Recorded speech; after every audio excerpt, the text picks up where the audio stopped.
ఏంటి ఆంధ్రప్రదేశ్ ఎలా ఉంది? 18 నెలలు అవుతుంది. కూటమి సర్కారు సజావుగా నడుస్తుందా? సరైన దారిలో వెళ్తోందా? ఏమనిపిస్తోంది? అంటే according to them, according to them. They are fulfilling every promise. So చేశాము అని చూపించేసి అయిపోయిందని చెప్పేస్తున్నారు. సూపర్ 6 అయిపోయిందన్నారు. ఎక్కువ మాట్లాడితే మళ్ళీ మీ నోరు మందం అన్నారు. అదే 4 మందం అన్నారు. సో అట్లా sir they are marking ticks. ఇది అయిపోయింది టిక్స్ చేస్తున్నారు. But in reality it is not reaching the people. So ఎవరి కోసం అయితే అది ఇంటెండ్ చేయబడిందో వాళ్ళకైతే అందడం లేదు. బట్ స్టార్ట్ చేయటం, ఇవ్వడం అన్నది అయితే జరుగుతుంది. ఓకే, క్రిస్ప్గా చేద్దాం సార్. నా దగ్గర కొన్ని టాపిక్స్ ఉన్నాయి. టాపిక్స్ పైన మీ ఒపీనియన్ తీసుకుంటా. మీరు అమరావతిలో ల్యాండ్ పూలింగ్ టైం దగ్గర నుంచి ఫస్ట్ 14 to 19 కొంచెం యాక్టివ్గా పనిచేశారు. ఆ టైంలోనే విశ్వనగరం అని మాట్లాడడం విన్నా. చాలా పేపర్ స్టేట్మెంట్స్ ఉన్నాయి, ముఖ్యమంత్రి గారి ప్రసంగాలు ఉన్నాయి. బట్ ఇప్పుడు ఆయన దాన్ని డెవలప్ చేస్తే municipality అవుద్దంటారేంటి? It is not even a municipality. Actually, I was Commissioner Municipal Administration. So that time we tried to make it as a municipality. Lakh population కూడా లేదు. 3rd grade మున్సిపాలిటీ కూడా చేసే అవకాశం అక్కడ లేదు. యాక్చువల్గా మేము మున్సిపాలిటీ చేద్దామని ట్రై చేసాం. నగర పంచాయతీ అంతే, నగర పంచాయతీ అవ్వడానికి ఉంది మేజర్ గ్రామ పంచాయతీ ఇప్పుడు. బట్ అక్కడ ఉన్నవన్నీ కలిపితే we can make it as a municipality. So అప్పుడు తాడేపల్లి మంగళగిరి కలిపి ఒక మున్సిపల్ కార్పొరేషన్ చేశాం. అదే సమయంలో ఇది కూడా ఒక మున్సిపాలిటీ చేద్దామని we tried. We took all statistics. అంటే ఇప్పుడున్న అంచనాల ప్రకారం కనీసం అది ఒక సైజబుల్ టౌన్ అవడానికి 12 years పడుతుంది.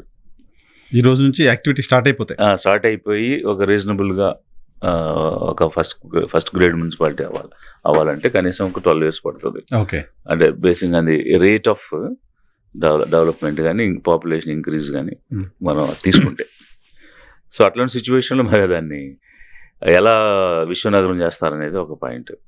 అప్పుడు మీరు కూడా ఉన్నారు కదా, అధికారిగా ఉన్నారు కదా. అప్పుడు ప్రభుత్వం చెప్పింది విశ్వనగరం చేస్తామని. ఇప్పుడు విశ్వనగరం చేయాలంటే ఇంకో 50,000 ఎకరాలు కావాలని ముఖ్యమంత్రి గారు చెప్తున్నారు. అదే ఇప్పుడు ఎక్కడ డెవలప్మెంట్ జరిగినా నేనే చేశానని క్లెయిమ్ చేసుకుంటున్నారు. అంటే ఓవర్ ఎ పీరియడ్ ఆయన ఏం మాట్లాడుతున్నారు, కాన్షియస్గానే మాట్లాడుతున్నారా అనే డౌట్స్ వచ్చేస్తున్నాయి బాబు గారు. ఎందుకంటే ఫ్రీడమ్ మూవ్మెంట్లో పార్టిసిపేట్ చేశానని చెప్పారు. స్వతంత్ర ఉద్యమం దగ్గర నుంచి అన్ని అంశాల్లోనూ ఈయన ఉన్నాడంటే అంటే ఈయన అప్పట్లో ఋషులు వాళ్ళకి 120-140 సంవత్సరాలు బతికేవాళ్ళు కదా. సో ఆ రకంగా మీరు కూడా ఏమైనా ఒక ఋషిలాగా అప్పటి నుంచి బతికున్నారా అనేది ఒక డౌట్. మన ఆయన క్లారిఫై చేస్తున్నారు కదా 45 సంవత్సరాల ఇండస్ట్రీ అని, కాబట్టి అప్పుడు కదా. అది ఒక ఆస్పెక్ట్. అయితే మరి మీరు నిజంగా హైదరాబాద్ని డెవలప్ చేసిన వ్యక్తి అయ్యి ఉంటే ఇంతవరకు ఆంధ్రప్రదేశ్లో ఒక్క సిటీని కూడా వాళ్ళు ఎందుకు డెవలప్ చేయలేకపోయారు? ఒక్క సిటీ కూడా అలాంటి కాస్మోపాలిటన్ కానీ మెట్రోపాలిటన్ అవుట్లుక్ కానీ తేలేకపోయారు. ఇప్పటికీ still they are bigger villages లా ఉన్నాయి. ఇప్పుడు విజయవాడ నేమ్ సేక్ ఒక బందర్ రోడ్డు అట్లాంటి తప్ప ఈవెన్ విశాఖపట్నం కూడా విఐపి రోడ్డు మెయిన్ రోడ్స్ 2-3 తీస్తే ఏం లేదు. Still it is in village culture. So cosmopolitan culture అంటే irrespective of caste, creed, religion, race, sex అందరూ కూడా కంఫర్టబుల్గా జీవించగలిగే పరిస్థితి ఉండాలి. అలాంటి సిటీ మన దగ్గర లేదు ఆంధ్రలో. మరి మీరు ఎవరెవరో చేసిన డెవలప్మెంట్స్ అన్ని మేము చేసామని చెప్పుకుంటూ హైదరాబాద్ గురించి మాట్లాడుతున్నారు. బట్ అలాంటి ప్రయత్నమే ఇక్కడ జరగలేదు. అలాంటి ప్రయత్నం చేయని వ్యక్తి ఒకటే సెల్ఫ్ చెప్పుకుంటూ ఉంటే ఇది విశ్వనగరం అయిపోద్దని ఎలా బిలీవ్ చేయాలి? సీనియర్ బ్యూరోక్రాట్గా, పొలిటికల్ పార్టీ అధ్యక్షుడిగా 10 ఏళ్ల తర్వాత అమరావతి ప్రాంతం ఎలా ఉంటుందనేది మీ బ్రెయిన్లో ఉన్న ఊహ? అంటే ఇప్పుడు డెవలప్ చేస్తాము అనే కొన్ని ప్రోగ్రామ్స్ అయితే స్టార్ట్ చేశారు కదా, ఇవి కంప్లీట్ అవుతాయా లేదా అనేది ఫస్ట్ ఫండమెంటల్ డౌట్.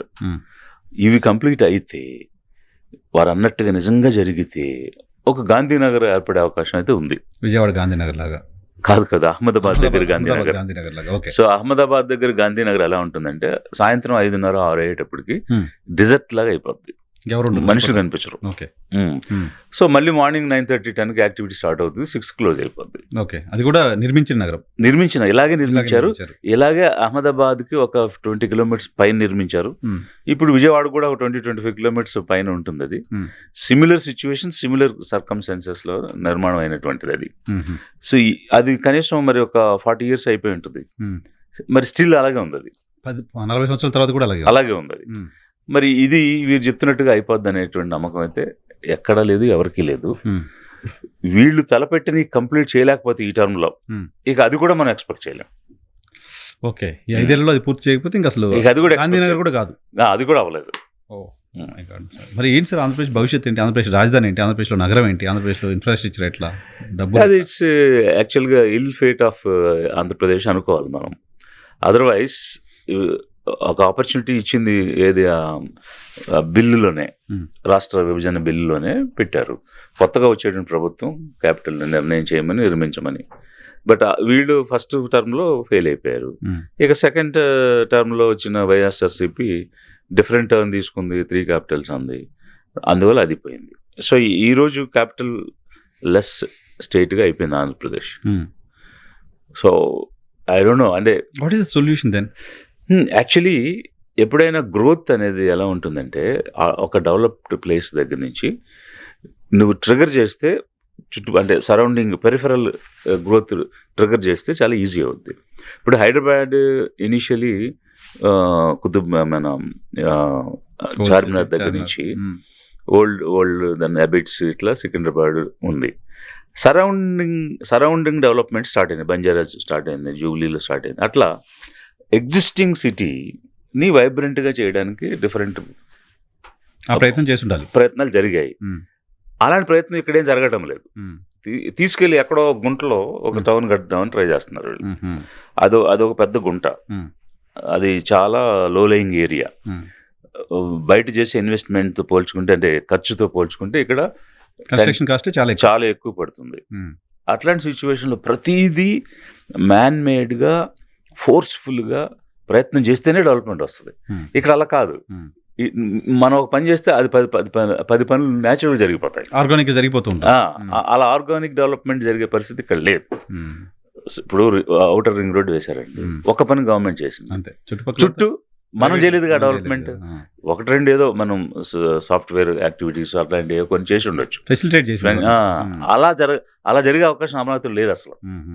అదే విజయవాడ చుట్టూనో, గుంటూరు చుట్టూనో, లేకపోతే విజయవాడ గుంటూరు మధ్య మీరు క్యాపిటల్ కట్టుంటే, నాగార్జున యూనివర్సిటీ, ఆత్మకూరు, కాజా, ఆ ఏరియాస్లో కనుక మీరు సెక్రటేరియట్స్ ఇవన్నీ డెవలప్ చేసి వైబ్రెంట్గా మూవ్ అయిపోయింది, ఇటు విజయవాడకి అటు గుంటూరుకి మూవ్ అయిపోయి ఉండేది.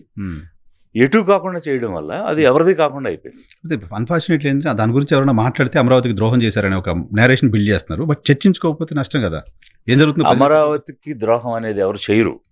రాజధాని నిర్మాణంలో తప్పులు చేశాయి ఇంతవరకు ఏలినటువంటి ప్రభుత్వాలు అన్నది వాస్తవం. సో 10 years అయిపోయింది, మనకున్న హైదరాబాద్ కూడా వెళ్ళిపోయింది. కానీ ఈ రోజు మనకి క్యాపిటల్ కట్టుకోలేకపోయాం. 10 సంవత్సరాలు అనేది ఏమైనా తక్కువ సమయం ఒక క్యాపిటల్ కట్టుకోవడానికి? మరి 10 సంవత్సరాల్లో అంటే it's a failure. Inefficient people పనిచేశారు ఈ 10 సంవత్సరాలు అనేది చాలా క్లియర్ కనిపిస్తుంది. ఆయన ఇద్దరు ఇన్ఎఫిషియెంట్గా ఉన్నారు. They have inefficiently worked, particularly on capital. Okay.